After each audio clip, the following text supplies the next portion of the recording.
Vincent here, and welcome to the webinar on the N4C Portfolio competition, Portfolios Made Easier.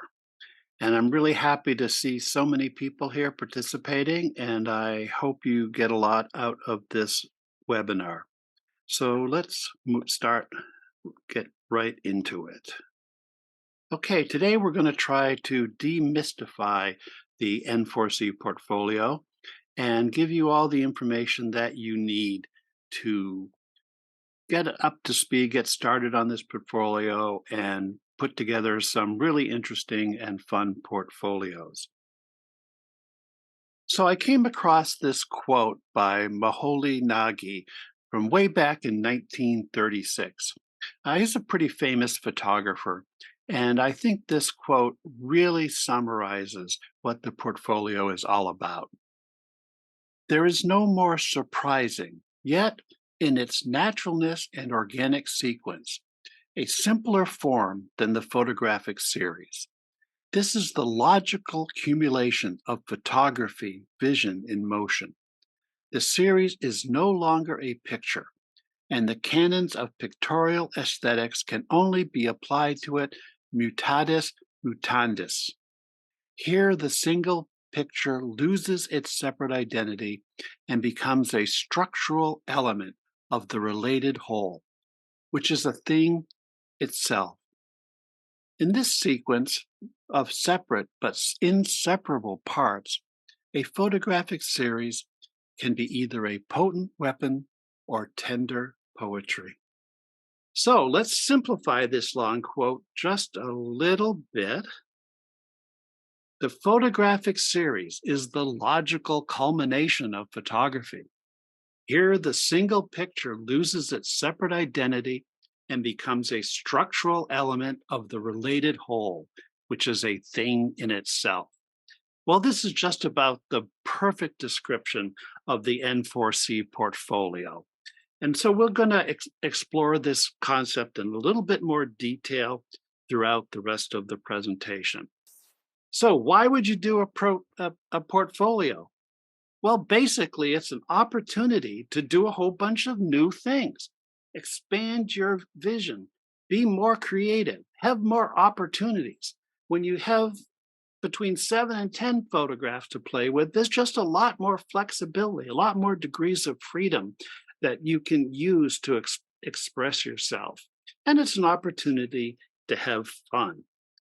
Now, what is the difference between portfolio and our other competitions? So one way you can look at this, think about this question: what is the best photo that you would never submit to an N4C competition?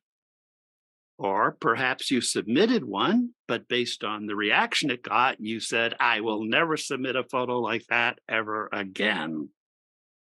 Why did that happen? Well, why did that happen? Well, obviously that photograph was very meaningful to you, or you would never have considered submitting it. So why did it get that negative reaction? Or why did you decide not to submit it? Well, it was meaningful to you, but you had a lot more context around it. You were there when the picture was taken. You knew what happened before. You knew what happened after. There was a lot of context there that generated a lot of meaning for you. But the other people in the audience didn't have those experiences. And so they really couldn't appreciate it because it lacked that context. However, in a portfolio, you get the opportunity to provide that context so they can appreciate that photograph and the others in the portfolio in a way they really can't if you just show one image. So what is it in the portfolio that provides that context? What is it that ties together all the photographs in a portfolio?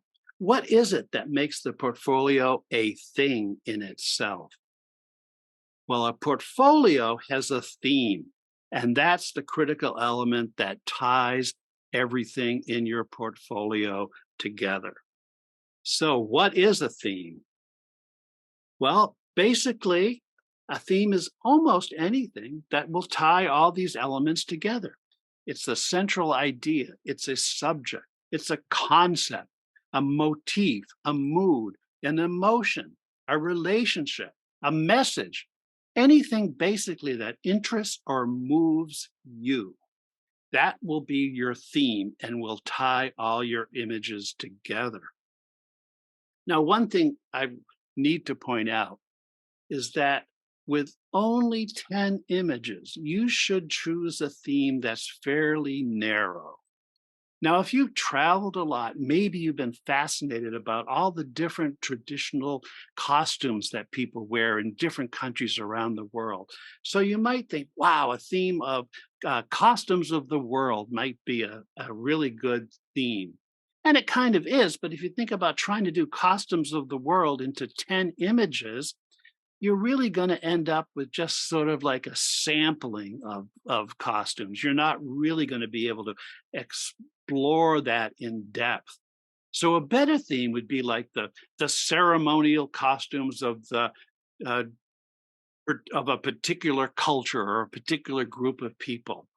Then that would be narrow enough that you could really get into trying to understand those costumes, why they are, what their design is, why that design exists, how they're used in their ceremonies, and really get beyond a superficial level of just kind of showing examples of costumes. So that's one of the main things to think about. The most common uh, problem people have when they pick a theme is they pick one that's too broad. Now, here's some examples of themes: the artistry of fountain pen nibs. In the rural Palouse, nothing is thrown away, it is put out to pasture. The emotions of the color red, in awe of icebergs, childhood memories, pilgrimage to a shrine, expressions of emotions, the land renews, my sister and me, coffee culture, the seasons of Yosemite Falls, patterns in decay, my life is a mime, camera cub culture, San Francisco's who hate being photographed, and my favorite, the agony and the ecstasy of creating a portfolio. These are all just examples of themes that you might have, but basically, any subject, concept that interests you, you can build a portfolio around anything that you want to explore. Now, this theme ends up being the first image of your portfolio. So you got to come up with a title that basically expresses what your theme is. The themes on the previous slide make are some examples of what a title could be.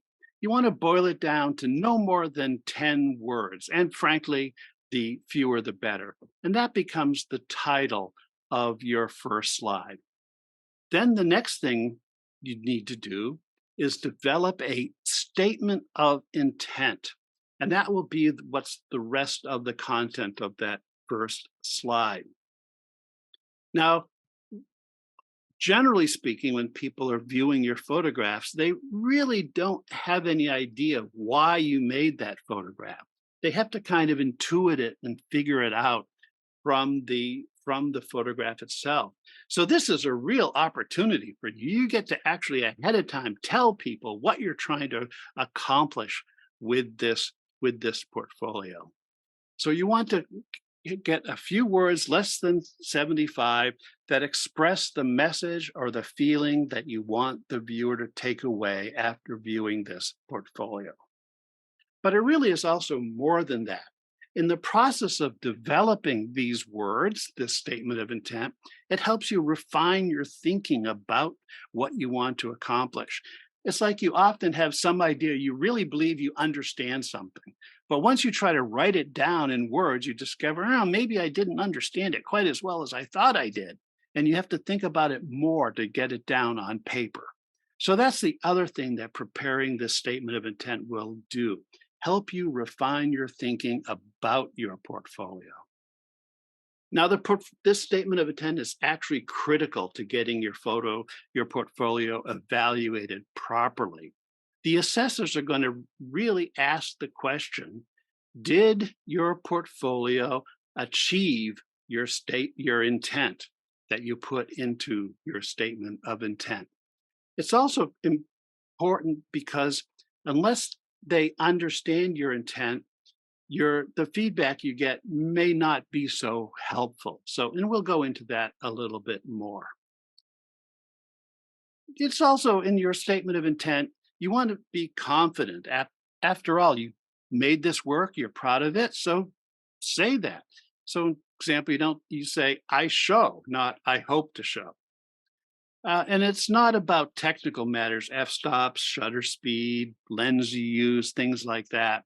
It's about the concept, what you're trying to convince people, what you're trying to communicate to people with your portfolio.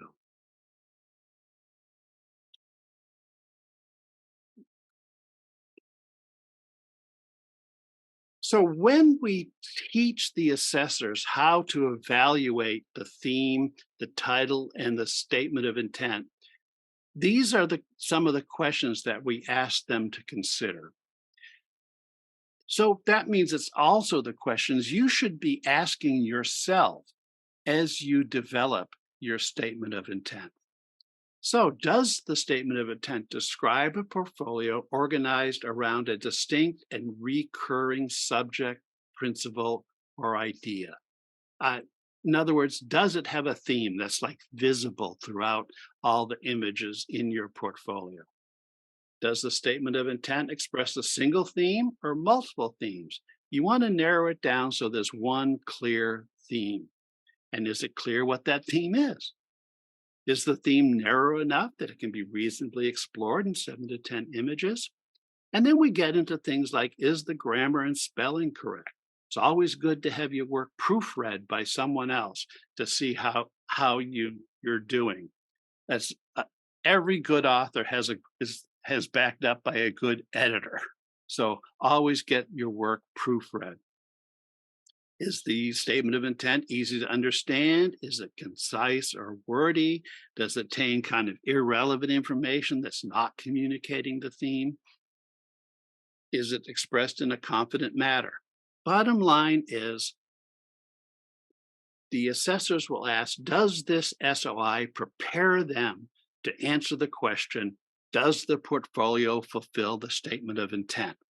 Or from your perspective, does this SOI accurately describe what I'm trying to accomplish with the photographs? And am I choosing photographs that support that intent? Just to say that again, the purpose of those questions is not to help you win the portfolio competition, although it may help you do that. It's to help you create a statement of intent that provides guidance to you, that helps you create a meaningful and effective portfolio. So here's some examples of statements of intent.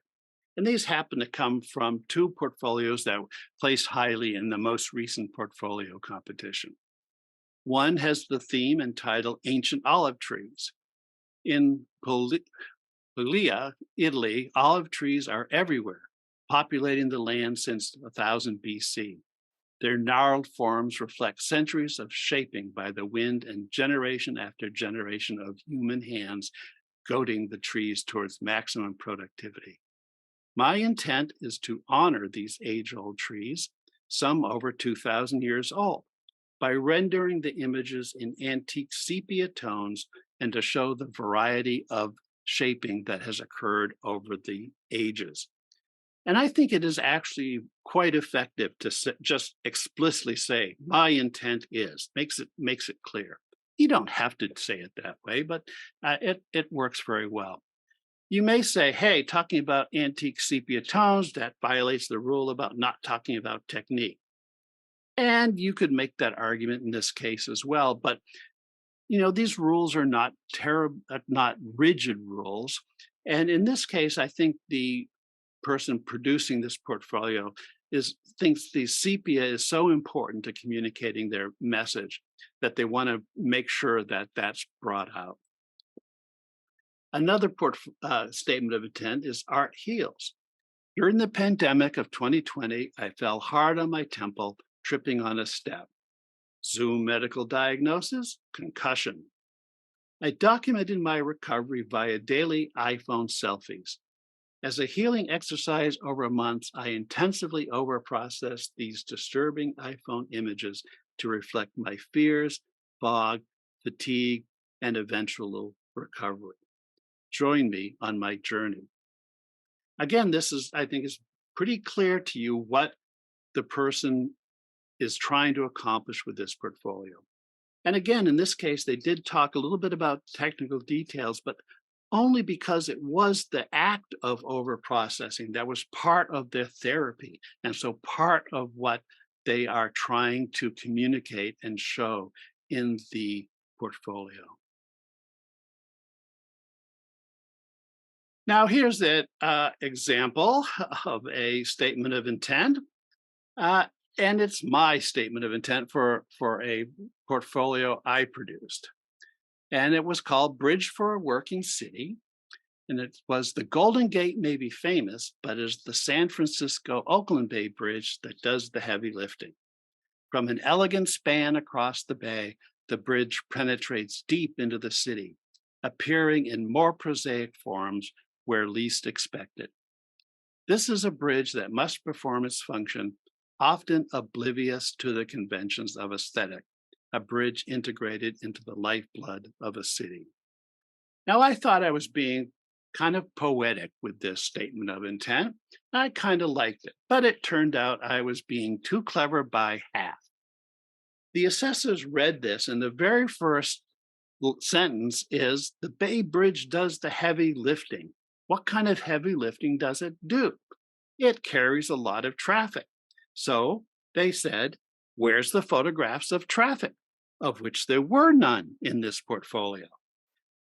So not only did my portfolio not rate highly high, but much more important, all the comments I got about this portfolio were kind of irrelevant to what I was trying to do, and so weren't very helpful. And sure, maybe it'd be nice to win an award in the portfolio. It's certainly really nice to get for people to be able to see your work. But the other thing you want to do is to get good feedback from the assessors that will help you with your work. And so one of the things to think about when you put together your portfolio is to make sure your intent is clear. So if I were to do this over, I would rewrite it, leave off some of the poetry, and just say, from an elegant span across the bay, the Oakland Bridge penetrates deep into the city, appearing in more prosaic forms where least expected. In this portfolio, I portray a bridge that must perform its function, often oblivious to the conventions of aesthetics, a bridge integrated in the lifeblood of the city. So now I'm much more, I've taken out some of the poetry, I've shortened it up, and I've been very explicit about the fact that I'm portraying a bridge oblivious to the conventions of aesthetics. So hopefully that's clearer and we get better feedback. Maybe I'll submit this and find out. Here's another example of a statement of intent. Rural Palouse. Springtime in Washington State's Palouse region is full of rolling hills awash in brilliant greens and yellows. Farms and towns are widely spaced. Nothing is thrown away until it deteriorates to the point of uselessness and then is, quite literally, put out to pasture. Now, this is a pretty good statement of intent, but I would critique it by saying it seems like this statement of intent is actually identifying three themes. One, rolling hills awash with greens and yellows, farms and towns widely spaced, and three, nothing thrown away until it is put out to pasture. And in fact, in this picture, in this portfolio, there were pictures of rolling hills, there were pictures of farms, and there were pictures of things rusting away in the field. But where was the cohesion? There wasn't enough about any one of those topics to really communicate something substantial. And so I would say any one of these would make a good theme. Okay, so that's the theme and statement of intent. I think we'll pause now and ask, are there any questions? They've all been intently listening, and there are no questions to this moment. Give you a couple seconds to come up with a question. Let it percolate within your brains. I have a question about asking questions. All right. Do we raise a hand or do we just speak out or do we type it into chat? Well, I would like for everyone to type their questions in the chat, and if we have opportunity at a certain point, where you might raise your hand if Doug's taking more questions, then you could do that too. But if you have questions, type them in the chat. Thank you. Great. Thank you for that. All right. Oh, okay. We have a question. Okay. So we can revise a portfolio and re-enter it if it didn't win, question mark? There appears to be, well, honestly, the best thing to do is to go back and read the official rules on the N4C website. I do not recall any prohibition of that. In fact, I'm very confident that there is no prohibition of that. In all N4C competitions, the rule usually is if you win, you can't submit back to the same competition. But if you don't win, yeah, sure, revise and resubmit. That would be great. It's supposed to be a learning experience after all. And then another question, can a portfolio contain both color and black and white photos? That's a very good question, which we will talk about in the next section. Someone wants to know what the correct spelling of the area in Washington is, Palouse, I guess. I have no idea. You'll have to look that one up. Yeah, that is outside my expertise. Okay, shall we move on? Yep. Okay, we're going to talk about the portfolio proper, which is the imaging. So there's no one way of doing this, and everybody will have their own way of doing it. And, it's not like there's a rigorous recipe that you follow from start to finish. But I'm going to give you a recipe anyway. But the purpose is, I think this recipe hopefully will give you kind of the theory or the philosophy behind how you put together a portfolio. And then, you need to modify it for however it works for you. And also there's a lot of serendipity that comes into play where things just happen as you work on your photography. So the first step in this quote unquote recipe is to assemble thematically related images. And there's basically two ways you can do that. The best approach, in my opinion, is the photo project. In a photo project, you decide ahead of time what your theme is, and then you go out and purposely shoot photos designed to express your theme. Now, one thing about this approach is depending on what your theme is, you could accomplish this in an afternoon, or it may take a decade to do this. And I think, that's the other thing about this portfolio competition. It's not a competition where, kind of in June, you decide I want to enter the portfolio competition. So you quickly throw together some images and turn it into a portfolio. It's not the type of image that I was out shooting one day and I saw this great shot. So I took it and then I entered it in the competition. Of course, it could happen that way, but that's not really the way this is really supposed to. Not it doesn't really. Of course, it gives you an opportunity to do things a different way.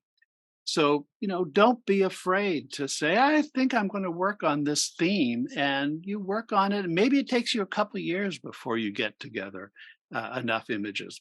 A good friend of mine, uh, Robert Dawson, decided to do a body of work on rural libraries and traveled around the country taking pictures of rural libraries. It eventually turned into a book. And then he went on to do library, get a grant to go to the Mediterranean and photograph libraries and refugees. He took a road trip from San Francisco to the northernmost library in the United States, and now he's just finishing up a project on libraries in Mexico. So these can be, kind of a thing that forms the basis of your work over a year or multiple years. The really positive thing about the photo project approach is it's a good way to stimulate your creativity. You think of a theme and then you have to think about how you're going to express that. What shots do I need? Where do I have to go to get these? Maybe it'll help you get out of a rut, and it provides an excuse to go take photos. So you can always say to your spouse, I can't go watch Uncle Fred's stamp collection. I have to go shoot pictures for my portfolio. That's a The second approach is to scour your archive. Basically, this works because you probably have, subconsciously or consciously, certain interests, and you've been taking photographs to express those interests, and you've accumulated them over time.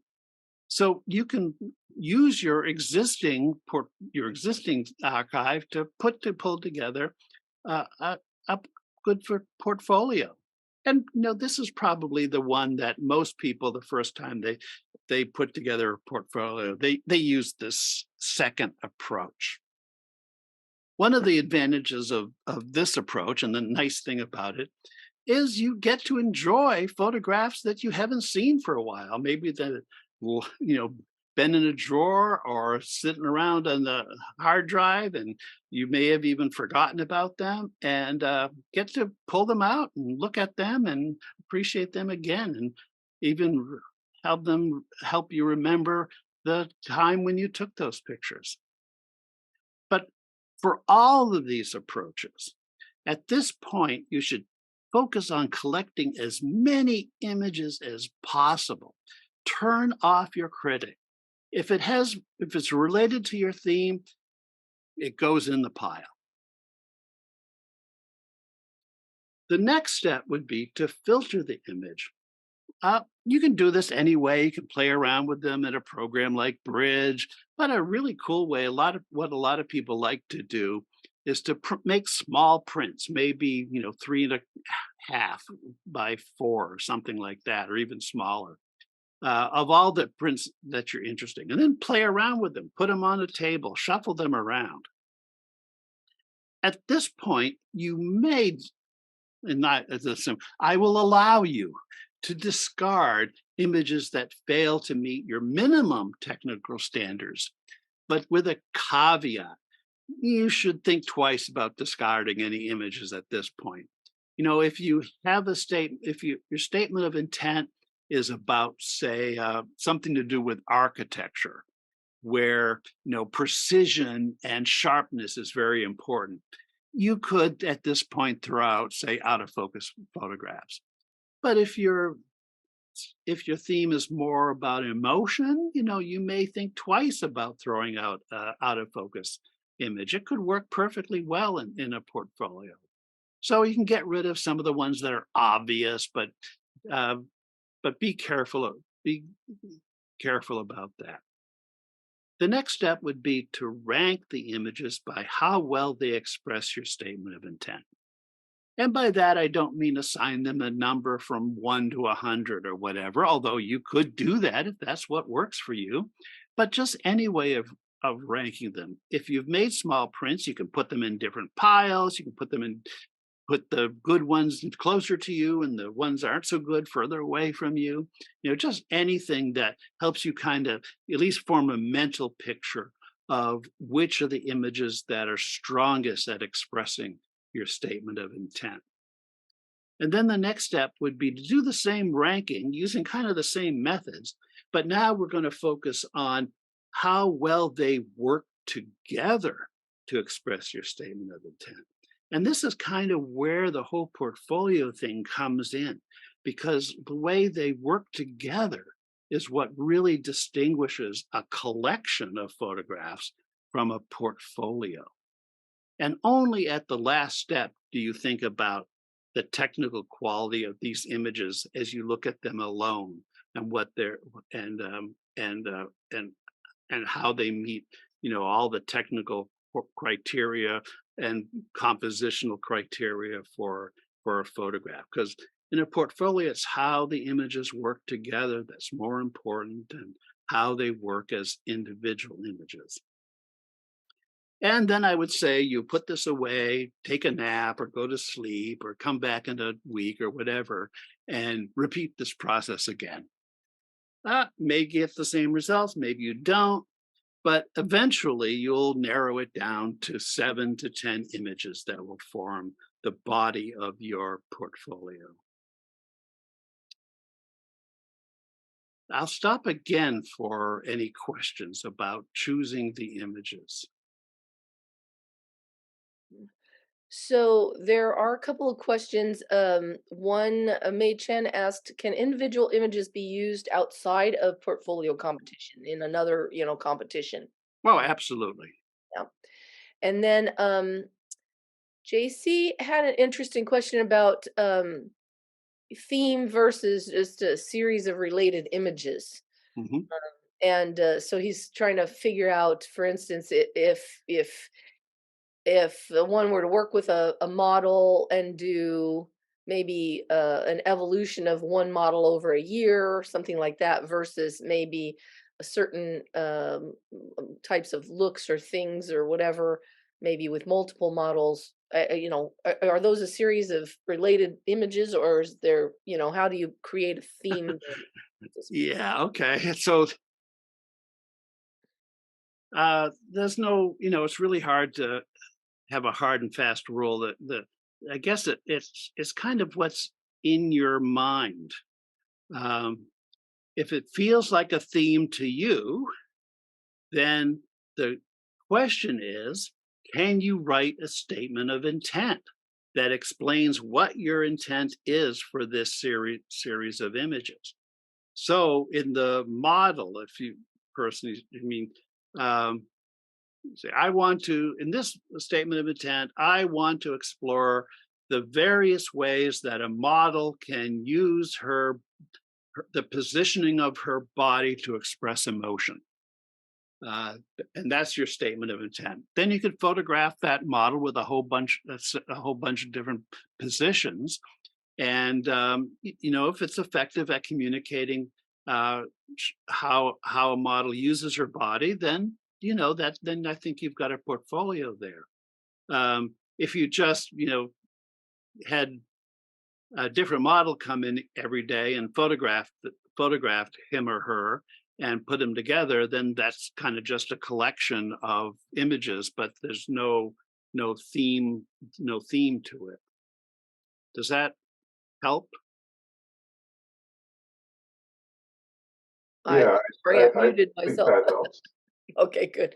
I And don't want to get too far into it, but I just by your smile, I see the answer. Okay. It's all about spin, telling a story. Yeah.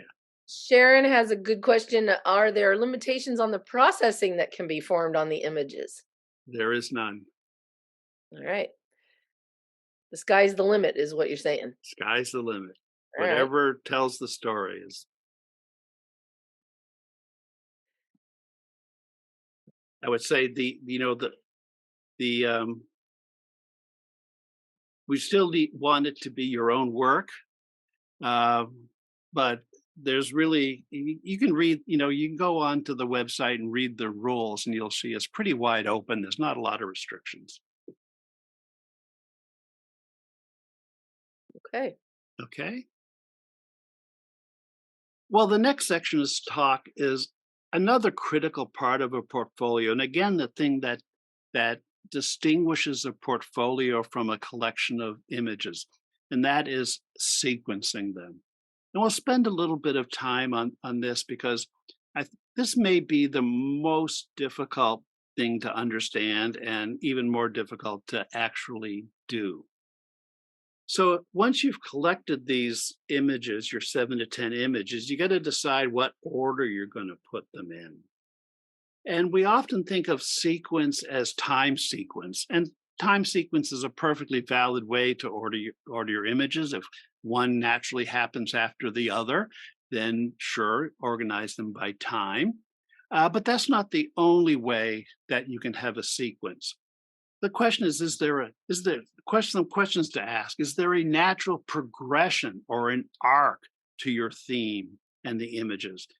Up versus down, dark versus light, early versus late, grief to acceptance, rising tension followed by resolution. These are all things that could drive you to put the images in a certain order. And that's kind of that's the primary one. So that's why I put them first. Not every portfolio tells a literal story as we think of it, but they all tell some kind of story. And and so you can think of this as storytelling. And is there some natural progression to your story where it maybe starts out calm, gets intense, and then gets that's calm at the end? And this could be metaphorically as opposed to necessarily literally, or could be the strength of the emotion that it invokes in a person. Another thing to look at when you're deciding on the order is, does one image lead into another? So, for example, you may want to show a wide view of a scene and then follow up by a close up. So one leads to the other. Another way to say that is the first picture may provide the context, the second image it shows the subject. You could also be trying to compare two images, compare two emotions, compare two somethings, or you want to contrast them and say how different these two things are. In that case, you want to put those images next to each other. Then as you go through from one image to the other, when you go from one to the next, does it feel harmonious? Do they kind of naturally flow? Or are you jarred by this sudden change? Now, usually you go for harmonious, but maybe your point is to jar the viewer, in which case you want that sudden sudden change. So again, it's all depends on what you're trying to accomplish with your images.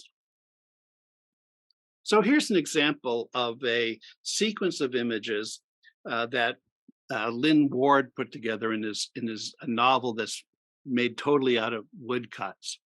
And you see in the first one, you have kind of the scene setting where we have, oh, it's about an artist in the front, and he's in front of this huge crowd of people that are trying to understand or see what he's doing.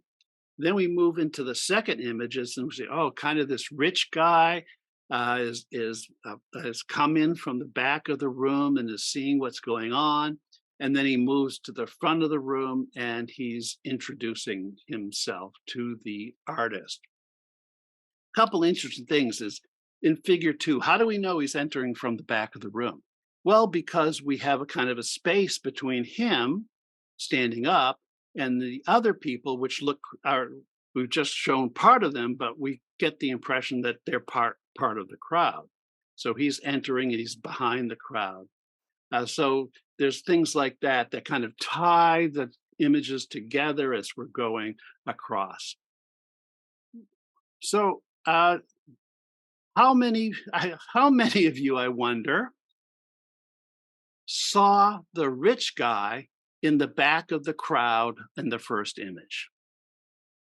I know that I did, but on closer examination, there's really no evidence in the first image that that guy is in the back of the room.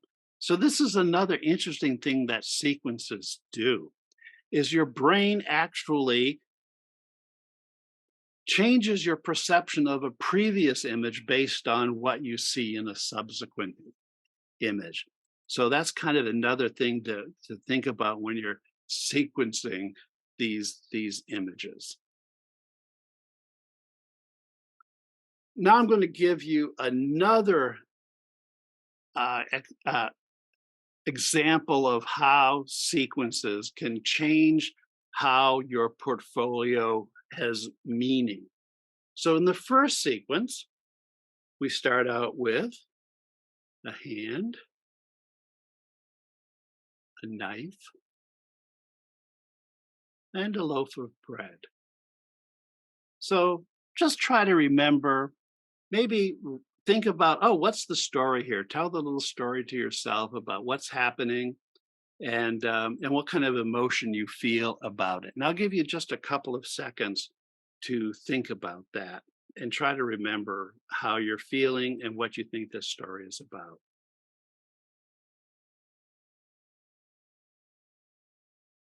Now we'll look at a different sequence.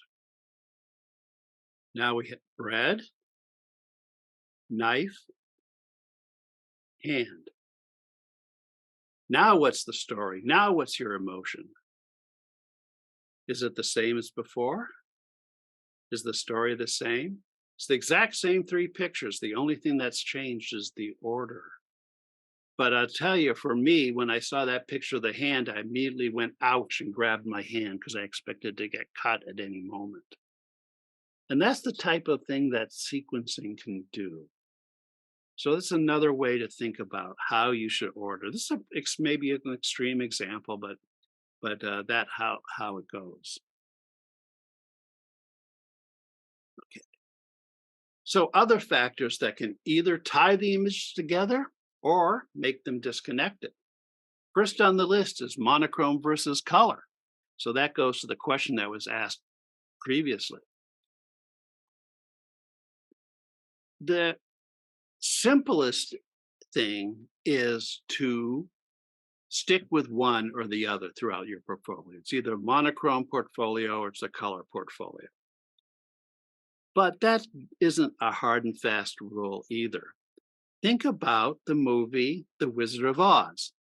All the scenes in Kansas were filmed in black and white, but as soon as they appeared in Oz, it switched to color.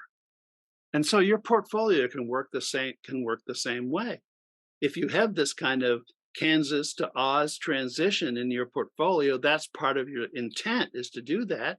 Then you might switch between these two. And it can go the other way around. Could start out with color and become monochrome if, for example, you're trying to express something deteriorating or some joyous emotion that has been had the life suck out of it. You might start with color and then transition to to monochrome.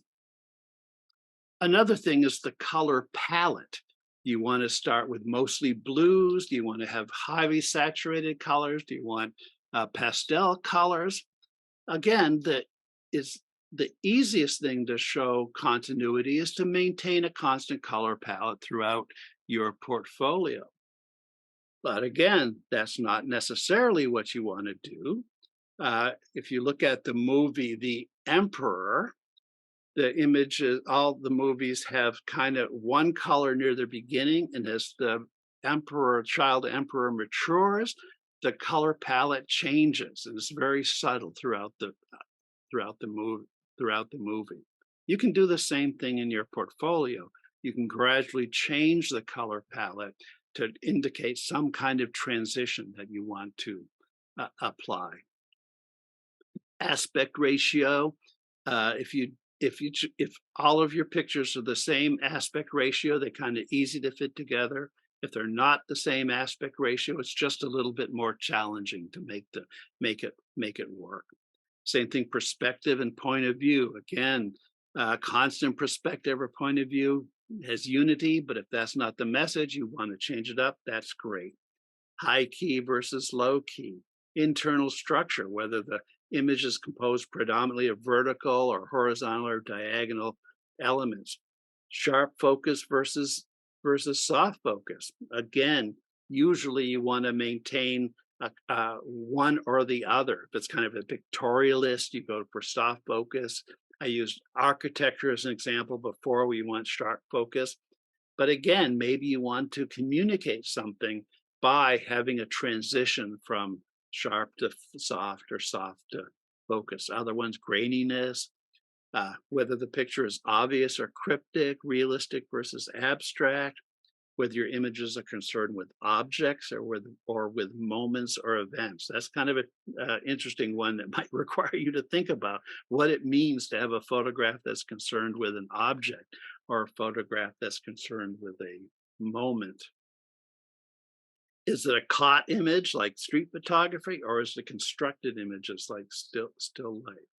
Do you want to use formal versus formal opposition? These are all things that could either be used by being consistent to tie your images together, or they could be used on, you could have these things changed through your portfolio on purpose to communicate and your intent.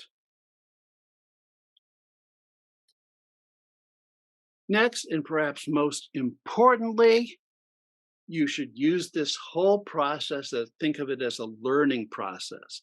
And you'll want to review and revise. Like I said before, after you go through these steps, you may want to just put this away for a few days, come back to it later, try it again, see if you get the same answer, or maybe you want to make some changes. And, you may discover in this process that an image that you rejected before, now that you've thought about it and done the sequencing, maybe you threw away an image in the first step because you didn't think it expressed the theme as well as some other. But then you start to sequence it and you say, oh, there's a gap here, and I really need a picture that looks like X, Y, and Z. And then you realize, oh, I threw that one out in the earlier step, so you have to go get it and bring it back in. You may even and here's where are your images telling you something? You may have started out with some ideas in your head, but as you work with these images, you realize that no, there's something else that these images are telling me. And you may want to go back and revise your statement of intent, or even decide that you're working on a totally different theme. This can happen. It's kind of a cool thing when it happens. Kind of an exciting discovery when you realize your images are telling you something different than you thought of originally. The bottom line is you need to be playful, you need to be open to change, need to be open to learning, and by all means, have fun in this process. And when it comes to this central body of images, again, when we teach the assessors how to evaluate a portfolio, here's some of the questions that we ask them to take into consideration. And again, that means that these are some questions that you should be asking yourself as you put through this portfolio. And the first one is, taken as a whole, how well does this collection of photographs fulfill the intent expressed in the essay and the statement of intent? Do any of the images seem like they do not belong? Do all of the images contribute equally to fulfilling the intent? If not, which ones contribute the most? Which ones contribute the least?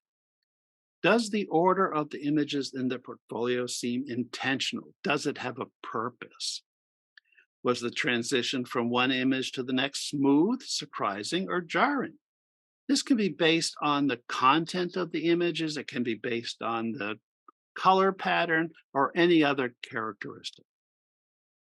Overall, does the sequencing of the photos help convey the photographer's intent or distract from it? Are there changes to the order of the photos that would improve the portfolio? These are all questions that you should ask as you're iterating through your portfolio.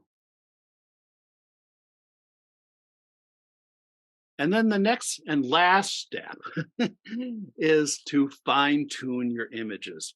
Oftentimes an image by itself is just perfect, but when you put it next to the other images in your portfolio, it doesn't quite work as well. Nothing wrong with the image itself. It worked fine on a wall by itself or in a competition, but now that it's next to the other images, maybe it needs some tweaking to make it work right. And the the best example I come up with is I could come up with is skies, because skies are always one color. They're sky blue. But when you take photographs of the sky and put them next to each other, you realize, no, not all skies are the same color. As in this one, the one on the right is kind of this bright blue, and the one on the left has a little bit more green in it. You may want to go in and tweak those colors to make them closer to being the same. Otherwise, you're asking the question, well, why did the sky change as I went from one image to the next? So these are the kind of things you can do in post processing to kind of fine tune your images to make them work as best they can in the portfolio. So let's take a closer look. Actually, no, I'll stop here again and ask if there are any questions. Okay. Let me see. What I had a couple questions actually I'm going to ask first. Number one is, can we submit more than one portfolio in a year, or is it only one? Only one. Okay. So it's one portfolio per person per year, any number of portfolios from a club. Okay.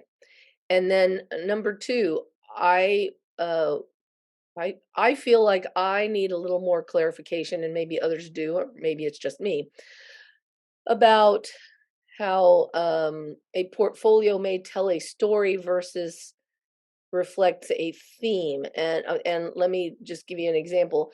Telling a story of, say, um, a jaguar in the Serengeti. I'm not a jaguar, a leopard. I'm mixing my continents, but anyway, there you go.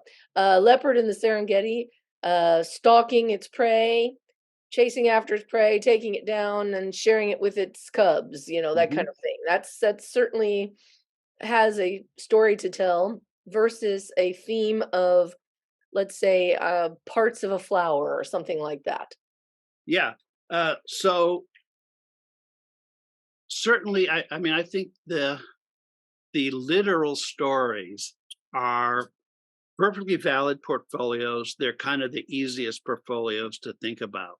I mean, so your statement of intent was, I want to show how a leopard stalks its prey and feeds its young, and then you show a series of pictures that do that, and so that's fine. Um, but but and then you would sequence them in time, right? So that's reasonably straightforward, and that's a perfectly good way, and it's a good starting point too, for that matter. But don't get into the trap of that is the only way to do a portfolio. So another way of doing another portfolio would be that I want to, let's see if I can come up with a good example. Um,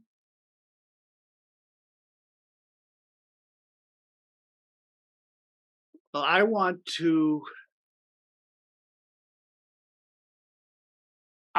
to explore the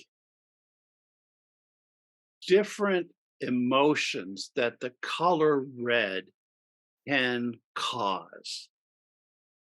Okay, now that doesn't have a literal story to it, but it has a theme, and so you can work around trying to come up with photographs that show that. Or you want to show, you want to, like, okay, so for example, one of the portfolios in 2022 was called, I forget what's exactly called, but something about, oh, it's called What Do You Say, which was kind of a weird title. um, but the person discovered that if you look at certain forms, it kind of somehow reminds you of text.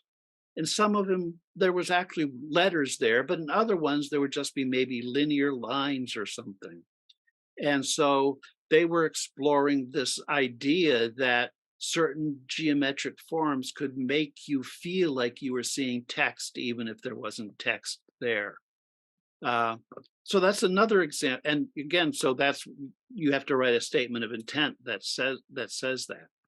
Okay. So kind of that's why it so much comes down to the statement of intent. If you can write a statement of intent that says, in this portfolio, my intent is to do X, then you're well on your way to having a portfolio. You also better do X in then. Yeah, and you better do X then. That's Yeah, right. exactly. So there are a few questions about the Sure. statement of intent. Okay. One question, uh, is the first image in the portfolio, does it consist of the statement of intent alone without any image? Ah, very good question. So the first slide should, so how could I say this? The goal of the first slide is to just express in text the intent of the image, the intent of the portfolio.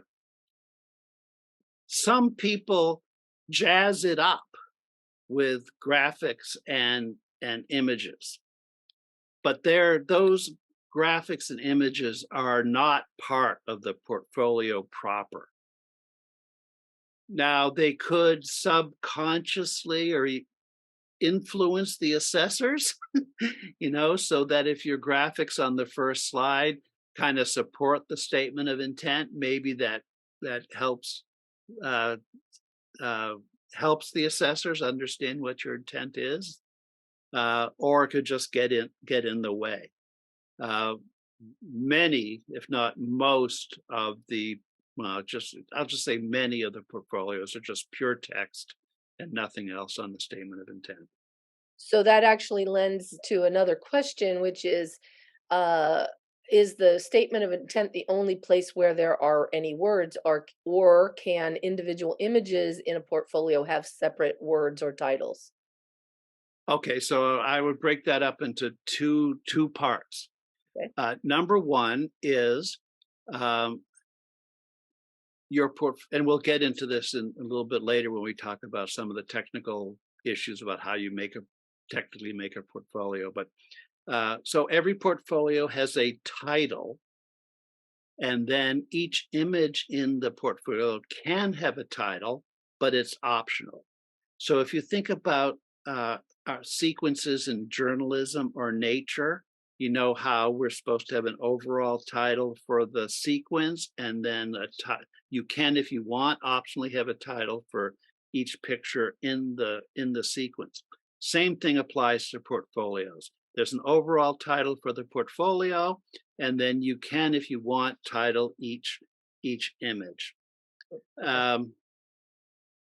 My experience is that I don't know. I don't know how much assessors look at those titles, frankly. Um, All right. but I'm sorry. Go ahead. well, let me just say the other thing is if you want to have text in your image, if that's part of your your way of making an image, that's perfectly fine too. There, Ben had a couple good questions, just fundamental questions. Is there a place where people can see past winners of portfolios so they can see what people did? And then also, will we be sending out the link for the recording? And I don't know the answer to that actually, Doug. Um, so yeah, so you can see the past winners on the N4C YouTube channel. And I at the in my last slide, I will give you a link to some resources, and I will also put those links in the chat so you can copy them out or save the chat. But yes, the winners of the previous three portfolio competitions have been turned into a video and are on the N4C YouTube channel. As far as the link I wasn't planning on sending out the link to the video. I'm just going to put it up on the on the YouTube channel. If I can figure out a way to easily send an email to you folks, I will do it, but it's not clear to me how I can do it, especially with so many, with 81 people or something. Right. But And then, well, so JC wanted to know if the deck is going to be available, but you're just going to include it with the recording on the YouTube channel, right? right, exactly. Okay. All right. Well, I think we can move on then. Okay. So now we're going to take a closer look at a sample portfolio. It's my portfolio. It's the Bridge for a Working City, which we've talked about previously. I am not claiming this is the greatest portfolio in the world by any stretch of the imagination. Uh, in fact, it did not win an award. Whether that's because I didn't do a good job with the statement of intent or the portfolio was bad, I'm not exactly sure. But in any event, why I'm showing it is because I made it. I can tell you what I was thinking about when I put this together. So here's what's called the overview image, which we will talk about next, which contains a thumbnail of every image in the portfolio in the order that they are in the portfolio. So we start in the upper left-hand corner. And here I started the portfolio with this kind of classic bridge picture, right? I mean, everyone kind of recognizes this as a pretty bridge, whether they know the Bay Bridge in particular or not. And it's kind of, a sculpture that's sitting out in the middle of nowhere. Uh, so it kind of, for anybody, it will be, at least in my opinion, kind of an introduction to the whole portfolio. And then as we move through the portfolio, we get more and more away from the idea of the bridge just being a sculpture to be appreciated on its own. So the next one shows a different view, and now we start to see how it is coming into the buildings, and next one is even a little bit more obscure and then we get to the fourth one, and now the bridge is just kind of in the background of a very prosaic scene where people are playing games in a park, and the bridge is kind of just going overhead. We see another more views where we just see the bridge in various places, kind of just in the background. So like the idea being that no matter where you are in the city, you can probably see the bridge. And then we move along to the next to the last image. It's not a very pretty bridge. It's just totally functional. And then finally, in the last image, it is not only it's really not very aesthetic at all. You almost can't tell it's a bridge, but it's a very massive structure that kind of anchors the portfolio. So as if you were flipping through these, you would start out with a kind of a very light image with lots of negative space, and at the very end, you kind of come up against this hard stop. So that was kind of my thinking when I put this together. If I did things differently, maybe would have more photographs, like the second one in the bottom row or the next to the last one, not have such a beautiful image as the uh, middle of the bottom row. Some kind of things together, but I hope you kind of get an idea of some of my thought process, and maybe this thought process that you would go through as you put together your portfolio. Okay, I guess, are there any more questions before I go on to some kind of technical details? None in the chat. Okay, so moving on from the body of the portfolio, which is your 7 to 10 images. The last image in your portfolio is going to be this overview image, which I just showed you an example of. And the way you do that is you basically just once you've finished with all your images and you've got them just the way you want, you copy and paste each of those images onto a new 1920 by 1200 pixel canvas, put them in the same order as they will be seen in the portfolio proper. You do not edit them, you do not change them in any way except for size when you put them on the overview image. And you can find a video that goes step by step how you can create one of these overview images on the N4C YouTube channel. Now, the overview image is not assessed by the assessors. It's not part of your portfolio. We don't really care about the aesthetics. It's only used as a tool by the assessors to remind them what they've seen and it's when we record their feedback to you, what they will be talking to is the overview image. So they can say things like, image number 3, and doesn't seem to work very well with image number 4. Looking at the second image from the bottom, on the bottom row, I see X, Y, and Z. It allows them to talk to something when they are recording their feedback, which does bring up a good point. You want to make an overview image that's easy for them to talk to. So something that's very straightforward, like the one that, like mine, right? 2 rows, everything's not in a row. It's very easy for the assessor to say the third image in the top row is blah, blah, blah. If you get too creative and make it like a montage, then it becomes very difficult for the assessor to describe which image they're talking about. So that can be a little bit of a problem. And there's no sense in spending time being really creative in the overview image because it's not assessed for aesthetic appeal. Same thing with the statement of intent. That's the first image in your portfolio.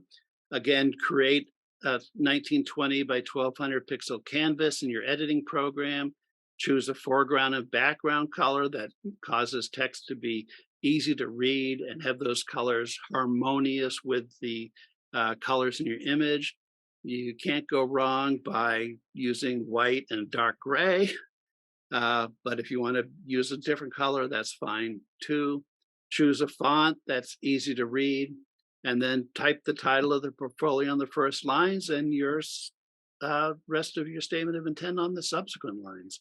And again, you can find a video with step-by-step instructions on the N4C YouTube channel.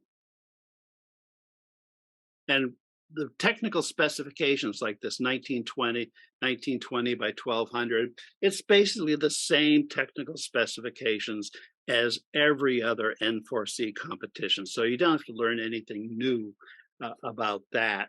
But they're all specified in the rules on the n4c.org website. Now to submit your portfolio. Oh, sorry. Oh. I thought I have one question about Sure. can you number the images in the overall slide on all the slides for easy reference or not? Do you number them?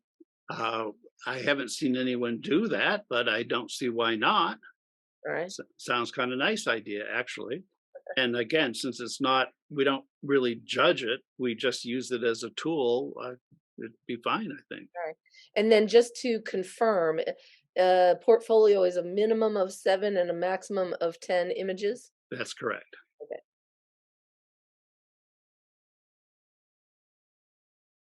Okay, submitting your portfolio.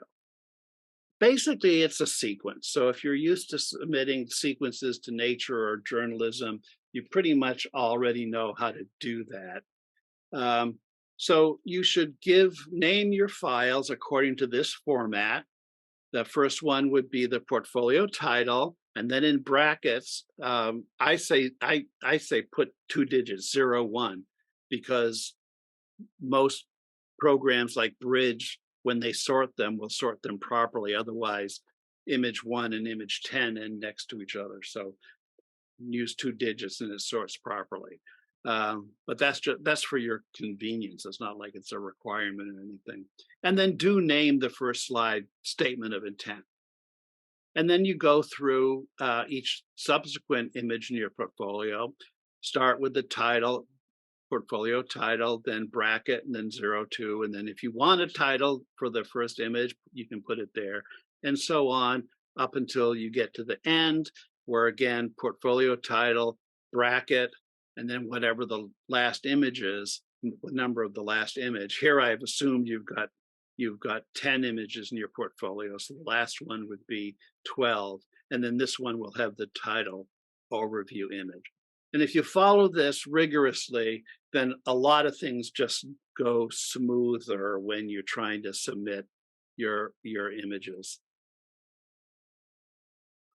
Now, your club should have created a portfolio competition. You might want to check with them and make sure they've done it, and ask your club officers for the open and close dates of that competition. Now, the club competition is not judged. It's just a mechanism for us to collect your portfolio submissions, and then your competition manager submits them to N4C. It's up to your club when they close that competition, but it better be before November 1st, because that's the deadline for submitting them to N4C. And it doesn't hurt to remind your club, hey, remember to submit them to N4C, because unlike your normal competitions where you have a competition and then the competition manager knows that he has to submit them, since there's no competition at the local level, it's easy to forget that they got to do this submission. And clubs have forgotten in the past to submit them. So nice to remind your officers about that. And then you submit your portfolio to your local club portfolio competition the same way you would submit any sequence to a competition that allows them, like nature and photojournalism. Again, we do have a video on the N4C YouTube channel that shows you how to submit sequences, any sequence, but it works for portfolios as well. Any questions about that?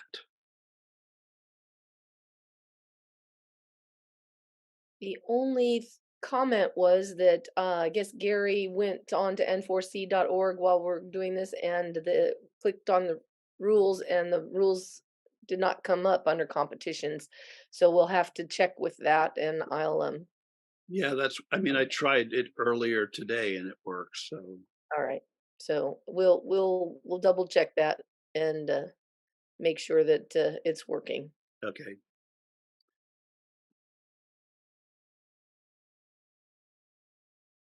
Okay, other resources. As we've been talking about, the official rules are at n4c.org. And so go to that website. You can just hover your cursor over the menu item that says competitions, and then slide down to where it says portfolio competition. Click that, and a PDF will be displayed, or should be displayed. It was earlier today, of all the rules. And again, in terms of all the technical stuff is there, but it's the same as any other competition. So there's not really a bunch of stuff that you have to worry about too much, but it's always good to check those out. The other thing is, as N4C has a place where there's all sorts of information about lots of things about N4C, and that's n4c.photoclubservices.com. And there, to find information about portfolio, you hover over the menu item that says organization, and then you click on from the drop-down menu, you click on documents and files to download. And then what you'll see is what I'm shown on the right-hand side. And then scroll down until you find section 4.0, interclub competitions and judging. click on the little triangle next to that, and some more detailed subheadings go down to 4.G, instructional material for club members, and you'll find a number of documents in there that talk more about the portfolio, and both in the technical aspects of submitting it, as well as some more about the philosophy of portfolios, including an article about how to get the most out of the assessors. So you might want to read that, has some information. And then, as I mentioned, we have several videos. We have videos of the previous winners. We have some tutorials about how to do some of this stuff. We have a previous presentation called Everything You Wanted to Know About Portfolios. And you can find them all on the N4C YouTube channel, which you can access by going to bit.ly/N4C YouTube, and the capitalization matters, or you can go to youtube.com/@Northern California Camera Clubs, both of which will take you to the N4C YouTube channel. And as Jennifer mentioned at the beginning, we'll have a follow-up meeting on September 17th at 7 p.m. And so what I would encourage you to do is, to start working on a portfolio, even if you don't think you're going to submit it this year, but may want to do something in the previous year. And as you work on it, I'm quite likely some other questions might come up on your mind, or you want some suggestions, or just discuss what you're thinking about. Feel free to register for this new webinar on the 17th, and we'll go over your questions and have any kind of discussion you want. I'm going to put all of these links in the chat, so you can save the chat, or you can copy the chat and paste it onto whatever that you want to save all these links, so you don't have to be scribbling down these random lists of letters and numbers. So with that, I want to thank you all, and I look forward to seeing your portfolios. So Great. now, any final questions? Yeah, I've got one. It has to do with the awards. Mm-hmm.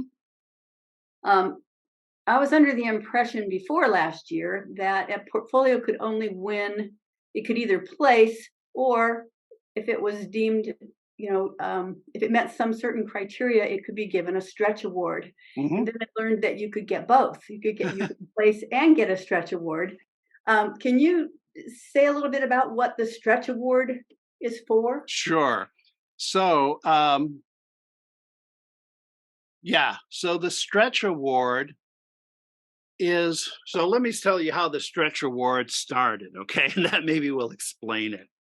The very first year we ran the portfolio competition, we noticed that the portfolios that were winning the award were all very good portfolios. They definitely met all the criteria for a portfolio, but they also seemed to be composed of images that individually would win at a normal N4C competition. And that's fine, but we felt like we were missing something. So we wanted to give a chance for people who were really doing something different and creating portfolios that were really good portfolios, but maybe were composed of individual images that on their own would not do very well in an N4C competition. So that was the genesis of the Stretch Award. And unlike the rest of the awards, which are a consensus of the three assessors, each judge gets to pick a Stretch Award. And the first time we did it, it just so happened, well, first of all, the first time we did it, there were 60 entries. And so there were lots to choose from. And Mhm. so image portfolios that didn't win ended up getting the stretch awards. The subsequent years, there were many fewer entries. And also, it seemed like people were being more creative in their portfolios. So there were several of the winners that were also the ones that were composed of images least likely to win in a standard competition. So they ended up getting both a place and a stretch award. Okay, thank you. I have so many ideas now. I'm just sad that we can only submit one. There will be a future. Well, wait, it's actually quite a bit of work to put together a portfolio. Yes, I'm aware.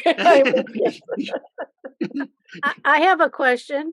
Yeah. If a person is a member of more than one club, can you only enter in one club, or can you enter different portfolios in different clubs? Yeah, so it's one portfolio per person. So you have to pick a club, but it doesn't matter what club you use. You might want to clarify that. I hadn't even thought of that, so Yeah. it may be. Yeah, I ask mean, I the think the question. rules are pretty clear that it's one Okay. submission per person. Okay. Where is the chat? Any other questions? Okay, I just put all the links in the chat. Okay, I see them. There they are. All right.